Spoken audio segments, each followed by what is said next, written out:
تو یہ جو جملہ ہے نا، عربیوں کو عجمی پر فوقیت حاصل نہیں اور عجمی کو عربیوں پہ فوقیت حاصل نہیں، تو میں بتا رہا ہوں اس کا مطلب آپ سے میں نے پوچھا تو یہ صرف زبانی مطلب نہیں تھا. دراصل اس پورے خطے پر اور بھی سلطنتیں آباد تھی. روم بھی تھا، فارس بھی تھا، اور بھی بڑی بڑی سلطنتیں تھیں. جزیرہ عرب کی ایک اپنی سلطنت تھی، تجارت ہوتی تھی، سب کچھ تھا دنیا میں، لوگ تھے، سب کچھ تھا. لیکن قرآن عربی میں ہی کیوں نازل کیا گیا اور عرب پر ہی کیوں نازل کیا؟ دراصل پورے پلانٹ ارتھ پر، پوری زمین میں عرب ہی واحد وہ نقطہ تھا،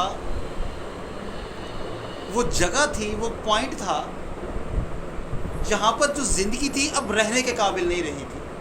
جس میں ایک بڑی مشہور بات بتائی جاتی ہے کہ لوگ اپنی بیٹیوں کو بھی زندہ درگور کر دیا کرتے تھے. یہ چھوٹی بات نہیں ہے. آج کے دور میں آپ کریں یہ کوئی حرکت ادھر دنیا میں تو کتنی بڑی این جی اوز بنی ہوئی ہے، کیا کچھ اس کے خلاف بولا جاتا ہے، کہا جاتا ہے.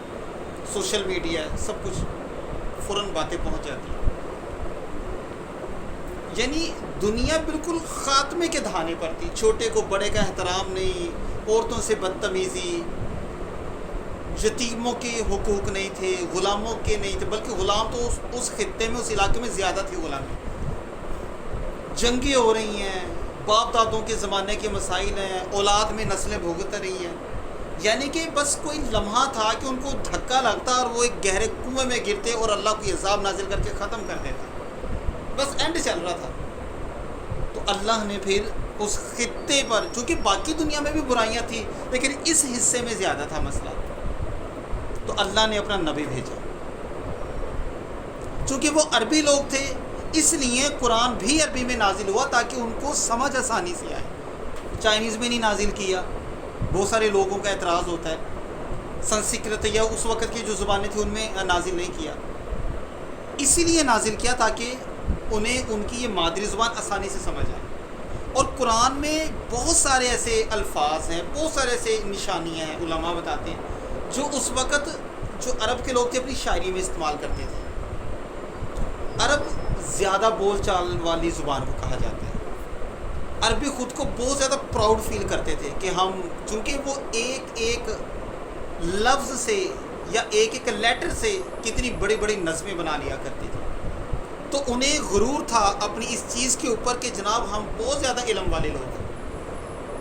بہت غرور تھا. اور وہ اپنے عرب سے باہر کے لوگوں کو ان پڑھ گوار سمجھتے تھے کہ وہ سب ان پڑھ گوار ہیں، اس لیے ان ان پڑھ گواروں کو، کم پڑھے لکھوں کو وہ اجمی کہتے تھے. یہ گونگے بہرے اجمی لوگ ہیں.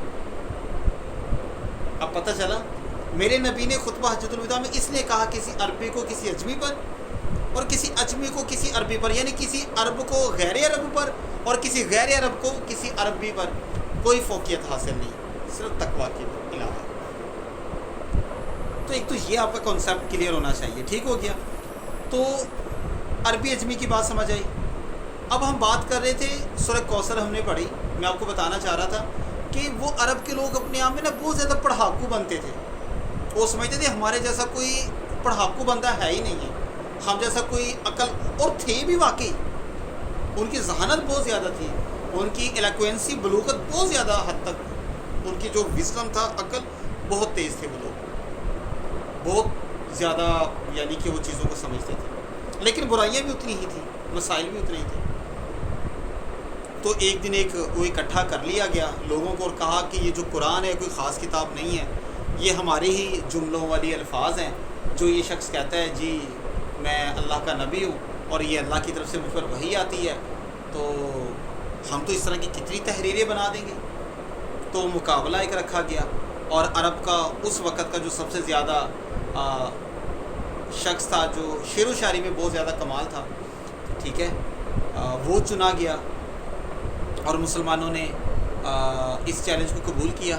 بلکہ کعبے کی دیوار کے ساتھ وہ کھونٹی کے اوپر ایک سلیٹ ٹانگ دی گئی اور اس کے اوپر سورہ کوثر لکھ کر لگا دی گئی، انا اعطیناک الکوثر فصلی لربک وانحر ان شانئک هو الابتر. اب دیکھیں تینوں آیت میں کوثر، ونحر، ابتر آتا ہے اور نیچے لکھ دیا گیا اگر اس طرح کی صرف ایک آیت اور بنا کر لے آؤ ہم مان لیں گے یہ دنیا کا ہی کوئی علم ہے، یہ اللہ کی طرف سے وحی نہیں ہے ہمارے نبی پر. تو جناب ایک خیمے کے اندر وہ جو عربیوں کا بندہ تھا اس کو یہ سلیٹ دی گئی اور کہا گیا اس کو صبح تک تم نے اس طرح کی کافی زیادہ کاپیاں بنا لینی ہیں. کتنے الفاظ انہیں تو پراؤڈ تھا کہ ہمارا بندہ تو بہت زیادہ بنا لے گا. تو جب صبح ہوئی، ٹائم مکمل ہوا، اس کا انتظار کیا، وہ نہیں آیا، تو اندر جا کر دیکھا گیا تو اندر وہ شخص نہیں تھا، وہ بھاگ چکا تھا. اور سلیٹ وہاں وہ جو بھی تھی تختی وہ رکھی ہوئی تھی الٹی، اور اس کو اٹھا کر دیکھا گیا تو آگے کوئی آیت ہی نہیں تھی. ہاں ایک جملہ ضرور لکھا ہوا تھا، ھذا کلامک الا بشر. دیکھا نا، انا اعطیناک الکوثر وانہر ابتر بشر، وہ ایک ہی سیکوینس چل رہا ہے اس کے الفاظ کی ادائیگی میں. تو اس کا مطلب تھا یہ کلام کسی انسان کا نہیں ہے. یعنی وہ ساری رات بیچارہ لگا رہا ہے کہ میں چوتھی آیت کوئی بنا لوں، کوئی تحریر اس میں ایڈ کروں، لیکن نہیں کر سکے. تو یہ وہ شاندار کتاب ہے جو ہمارے نبی پر نازل ہوئی، عرب میں نازل ہوئی، عربیوں پر نازل ہوئی، اور قیامت تک کے آنے والے مسلمانوں کے لیے یہ ہدایت